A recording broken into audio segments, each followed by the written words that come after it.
ابراہیم علیہ السلام رہتے ہیں فلسطین میں، بیٹا رہتا ہے مکہ میں۔ ابراہیم بیٹے سے ملنے کے لیے جاتے ہیں، بیٹا گھر پہ موجود نہیں ہے، بہو ملتی ہے۔ ابراہیم علیہ السلام اپنی بہو سے یہ بتاتے نہیں کہ میں تمہارا سسر ہوں، ایسے ہی اس سے پوچھتے ہیں بیٹی کیا حال چال ہے، کیسی گزر بسر ہو رہی ہے۔ ابراہیم علیہ السلام کی بہو کہتی ہے بڑی بری گزر بسر ہو رہی ہے، بڑی تکلیف چل رہی ہے، بڑی پریشانی چل رہی ہے۔ ابراہیم علیہ السلام سمجھ گئے کہ یہ عورت بہت بڑی ناشکری ہے، اور جو عورت ناشکری ہوتی ہے، میرا جملہ نوٹ کر لو، اگر عورت ناشکری ہے تو اس کی توحید گڑبڑ ہے، اس کا عقیدہ گڑبڑ ہے۔ پکے عقیدے والی اور پکی توحید والی عورت کبھی ناشکری نہیں کرتی۔ اس بہو نے جب ناشکری کی تو ابراہیم علیہ السلام نے کہا کہ بیٹا ایسا ہے کہ جب تمہارے شوہر شام کو آئیں تو میرا سلام پہنچا دینا، فقرئی منی السلام، میرا سلام کہہ دینا، اور ان سے کہنا کہ غیر اتبت بابک، اپنے دروازے کی چوکھٹ بدل لے۔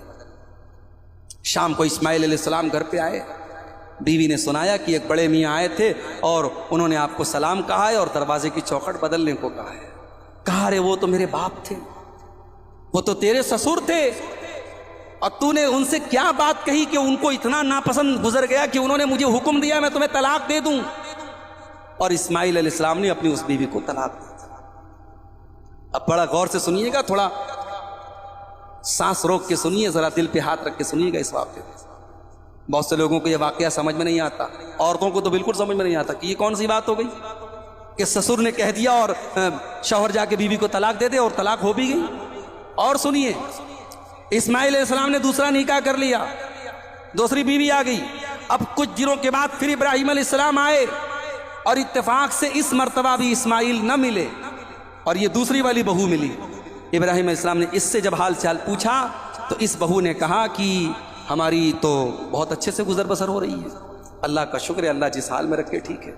کہا بیٹا تمہارے شوہر آئے تو سلام کہہ دینا اور کہنا کہ چوکھٹ بہت اچھی ہے، چوکھٹ کو برقرار رکھے۔ اسماعیل علیہ السلام شام کو آئے، بیوی نے بتایا، کہا وہ میرے باپ تھے، تیرے سسر تھے، اور انہوں نے تیری تعریف کی اور کہا ہے کہ میں تم کو اپنے نکاح میں باقی رکھوں۔ اس واقعے سے دو سبق ملا۔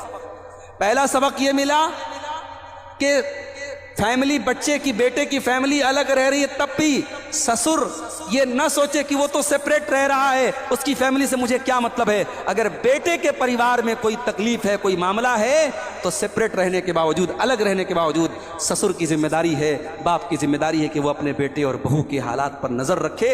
ابراہیم نے ایک سبق تو ہم کو یہ دیا۔ اور دوسرا سبق یہ ملا کہ باپ اگر اپنی بہو کے اندر کوئی خامی دیکھے تو باپ اپنی بیٹے سے کہہ سکتا ہے تو بیوی کو طلاق دے دے، اور بیٹے کو چاہیے کہ وہ طلاق دے دے۔ اب مجھے نہیں پتا کہ شاہ پور مولانی والے دوبارہ ہم کو بلائیں گے کہ نہیں بلائیں گے، مولوی صاحب بہت خطرناک بات بول کے گئے، عورتیں ناراض ہو جائیں گی۔ یعنی سسر سالن پکا، سالن میں نمک کم ہے۔ سسر نے بیٹے سے کہا بیٹا تیری بیوی نے کھانا بہت خراب بنا، جا طلاق دے دے، بیٹے نے جا کے بول دیا طلاق دے دیا، ہوگی طلاق۔ یہ مسئلہ اتنا سمپل نہیں ہے۔ باپ کے کہنے پر بیٹا اپنی بیوی کو طلاق دے گا، کب دے گا؟ جب باپ ابراہیم کے جیسا۔ ہر باپ پر یہ مسئلہ لاگو نہیں ہوگا، ورنہ نکاح کم ہوں گے، طلاق زیادہ ہوں گی۔ پتہ لگا کہ ساس نے کوئی حکم دیا، بہو نے نہیں مانا، جب طلاق طلاق طلاق، تو یہ کھلواڑ تھوڑی ہے میرے بھائی۔ ابراہیم علیہ السلام ایک پیغمبر تھے، جہاں دیدہ آدمی تھے، تجربے کار تھے، صاحب فراست تھے۔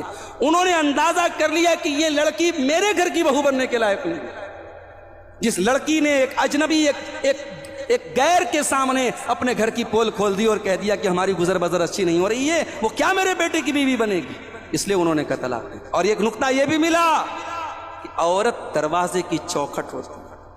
کسی گھر میں داخل ہونا ہے، دروازے کی چوکھٹ کے بغیر آپ گھر میں داخل نہیں ہو سکتے۔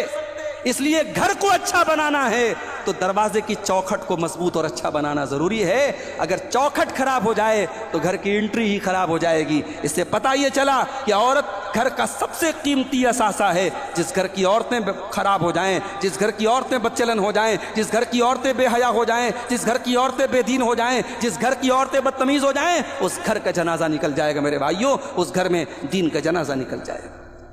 عورت گھر کی چوکھٹ ہے۔ ابراہیم نے ہمیں یہ سبق بھی دیا کہ اپنے بچوں کے الگ ہونے کے بعد بھی بیٹا اپنے ماں باپ کی خیر خیریت لیتا رہے، ان کی ضرورت پوری کرتا رہے، اور ماں باپ بھی اپنے بچے پر نظر رکھیں۔ الگ ہونے کا مطلب تعلق توڑ لینا اور ناراض ہو جانا نہیں۔ اور آخری چیز بیان کر کے بات ختم کر رہا ہوں، معذرت کے ساتھ وقت زیادہ لے لیا۔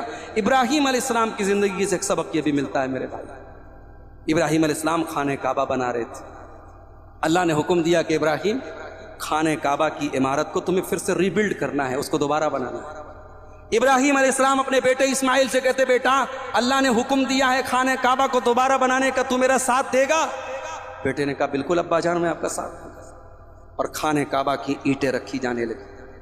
خانہ کعبہ کے نشانوں کے اوپر وہ عمارت جس کو آج ہم دیکھ رہے ہیں، شاندار عمارت، اس کو آدم علیہ السلام کے دور میں ہی بنایا گیا تھا، اور وقت اور حالات کے تحت یہ عمارت مندمل ہو گئی تھی، مٹ گئی تھی، اس کو دوبارہ پھر سے کھڑا کیا ابراہیم علیہ السلام۔ اس ویڈیو میں ہم آپ لوگوں کو بتانے والے ہیں حضرت آدم علیہ السلام کی وفات یعنی موت کا واقعہ، اور حضرت آدم علیہ السلام سے پہلے دنیا میں کیا تھا۔ یہ وہ سوال ہے جو ہم سب کے دماغ میں آتا ہے کہ کائنات میں انسانوں کے بسنے سے پہلے آخر کیا تھا۔ ایک صحابی نے حضور پاک صلی اللہ تعالی علیہ وسلم سے سوال کیا کہ اے اللہ کے رسول صلی اللہ تعالی علیہ وسلم، زمین اور آسمان کو پیدا کرنے سے پہلے ہمارا پروردگار کہاں تھا؟ آپ صلی اللہ تعالی علیہ وسلم نے فرمایا کہ تب اللہ کے سوا اور کچھ نہیں تھا، پھر اس نے پانی پر اپنا عرش بنایا جیسے یہ اس کائنات کی شروعات تھی، پھر اللہ نے قلم کو پیدا کیا اور اس کو حکم دیا کہ لکھ، اور قلم نے اللہ تعالیٰ کے حکم اور اس کے علم سے قیامت تک ہونے والا سب کچھ لوح محفوظ میں لکھ دیا۔ اس کے بعد آسمان اور زمین کی 6 دن میں تخلیق کی گئی، یعنی پیدا کی گئی۔ یمن سے آئے ہوئے ایک راجدوت نے حضور پاک صلی اللہ تعالی علیہ وسلم سے کہا کہ ہم آپ سے دین کی سمجھ اور قلم کی شروعات جاننے کے لیے آئے ہیں، تو آپ صلی اللہ تعالی علیہ وسلم نے فرمایا، جس کا مطلب یہ ہے کہ سب سے پہلے صرف اللہ تھا، اس کا عرش پانی پر تھا، پھر اس نے قلم کو پیدا کیا اور اس قلم نے لوح محفوظ پر قیامت تک ہونے والے تمام واقعات لکھ دیے، پھر آسمان اور زمین کو پیدا کیا گیا۔ اس کی جو ترتیب یعنی طریقہ ہمیں روایت سے پتا چلتا ہے وہ کچھ یوں ہے کہ اللہ تعالیٰ نے ہفتے کے دن مٹی یعنی زمین کو پیدا کیا۔ جب اللہ نے زمین بنائی تو وہ کانپنے لگی، پھر اللہ نے اتوار کو اس میں پہاڑ بنایا، زمین کو سہارا دینے کے لیے ایسے جیسے اس میں کیل ٹھوک دی گئی ہو، اس سے زمین ٹھہر گئی۔ پیر کے دن اس میں درخت اگائے، منگل کے دن تکلیف مصیبتیں، جراثیم یعنی کیٹانو اور بیماریاں بنائی، بدھ کے دن نور کو پیدا فرمایا، جمعرات کو زمین میں چوپائے یعنی 4 پیروں والے جانور بنائے اور انہیں زمین پر پھیلا دیا، اور پھر جمعے کے دن کی آخری گھڑیوں میں یعنی عصر کے بعد آدم علیہ السلام کو پیدا فرمایا۔ جیسے اللہ تبارک و تعالی نے انسان کی پیدائش سے پہلے اس کی سکھ سویدھاؤں کے لیے زمین اور اس پر ضروریات کی تمام چیزیں پیدا فرما دی تھیں، یعنی مخلوق کی شروعات میں آخری نمبر پر انسان کو پیدا کیا گیا، اور نسل انسانی میں سب سے پہلی تخلیق حضرت آدم علیہ السلام کی تھی۔ وہ تمام انسانوں کے باپ ہیں۔ انسانوں کی پیدائش سے پہلے فرشتوں اور جنوں کی تخلیق بھی ہو چکی تھی۔ فرشتے اللہ تعالیٰ کی وہ مخلوق ہیں جن کا اصل ٹھکانہ آسمان ہے، اور وہ زمین والوں کے لیے استغفار کرتے ہیں۔ فرشتوں کو نور سے پیدا کیا گیا، جبکہ جنہوں کی پیدائش آگ سے کی گئی، اور انسانوں کی تخلیق مٹی سے ہوئی۔ ابلیس جو کہ شیطان تھا وہ بھی فرشتوں میں سے نہیں بلکہ جنہوں میں سے تھا، اور اس کی تخلیق بھی آگ سے کی گئی۔ کچھ روایت سے پتا چلتا ہے کہ آدم علیہ السلام سے 2000 سال پہلے جنات پیدا کیے گئے، اور جب وہ فتنہ فساد میں حد سے آگے بڑھ گئے تو اللہ تعالیٰ نے ان کی طرف فرشتوں کا ایک لشکر بھیجا۔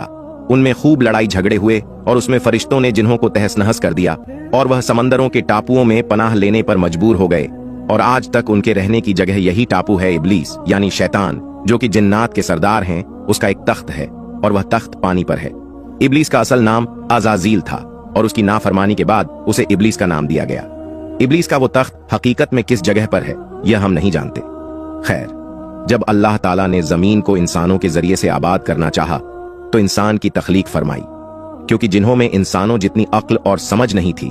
کہا جاتا ہے کہ جنہوں میں سب سے زیادہ علم رکھنے والا جن انسانوں میں سے ایک 10 سال کے بچے کے برابر عقل رکھتا ہے، اللہ نے انسان کی تخلیق کر کے اس میں روح پھونکی۔